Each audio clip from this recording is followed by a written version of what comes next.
यत्र नारेस्तु पूजन्ते रमन्ते तत्र देवता है। मतलब जहाँ स्त्रियों का सम्मान होता है वहाँ देवता वास करते हैं, और जहाँ स्त्रियों का सम्मान नहीं होता है वहाँ देवता भी वास नहीं करते। इसी तर्ज पर भारत में नारियों का सम्मान सबसे सर्वोपरि माना गया है। भारत इकलौता ऐसा देश है जहाँ महिलाओं को भी समानता के अधिकार दिए गए हैं। बावजूद इसके महिलाओं पर अपराध होने वाले देशों की लंबी फहरिस्त में भारत टॉप पर काबिज है। महिलाओं की सुरक्षा से लेकर प्राथमिकताओं को लेकर तमाम कानून बनाए गए हैं, लेकिन जब महिलाएं ही इन कानूनों का बेवजह इस्तेमाल करने लगे तो कोई क्या ही कर सकता है। ऐसा हम नहीं कह रहे, बल्कि कोर्ट से लेकर पुलिस तक भी यही मानती है कि ज्यादातर आपराधिक मामले झूठे साबित हो रहे हैं। झूठे रेप केस में फंसाकर पैसे ऐंठने से लेकर बदला लेने तक के कई ऐसे मामले इन दिनों इतने बढ़ गए हैं कि कोर्ट को मजबूरन टिप्पणी करनी पड़ी। इलाहाबाद कोर्ट ने एक मामले की सुनवाई के दौरान टिप्पणी की थी कि आज के वक्त में ये ट्रेंड बन गया है। पॉक्सो और ST/SC मामलों के तहत झूठे रेप केस दायर करती हैं।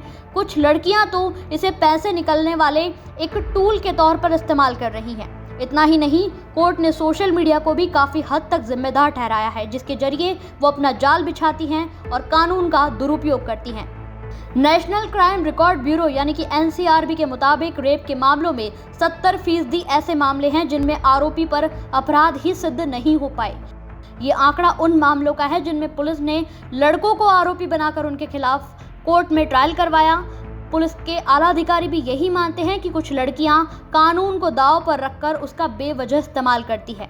राजस्थान के पूर्व DGP रह चुके उमेश मिश्रा ने अपने कार्यकाल के दौरान काम का लेखा जोखा दिया था। उन्होंने कहा था कि राजस्थान में रेप के 42% केस झूठे होते हैं। बरेली में रेप का झूठा आरोप लगाने पर कोर्ट ने लड़की को भी 5 साल की सजा सुनाई थी। करीब 7 साल पहले जयपुर के हरमाड़ा में दुष्कर्म के झूठे केस से परेशान शख्स ने खुदकुशी कर ली। करीब 4 साल पहले दिल्ली में भी फेक रेप केस से परेशान युवक ने सुसाइड नोट लिखकर खुद को गोली मार ली। यूपी में भी दुष्कर्म का झूठा केस दर्ज करवाया तो 22 साल के नौजवान ने पेड़ से लटककर खुदकुशी कर ली। बाराबंकी में तो उधार का पैसा ना देना पड़े इसलिए फेक रेप केस करवाया।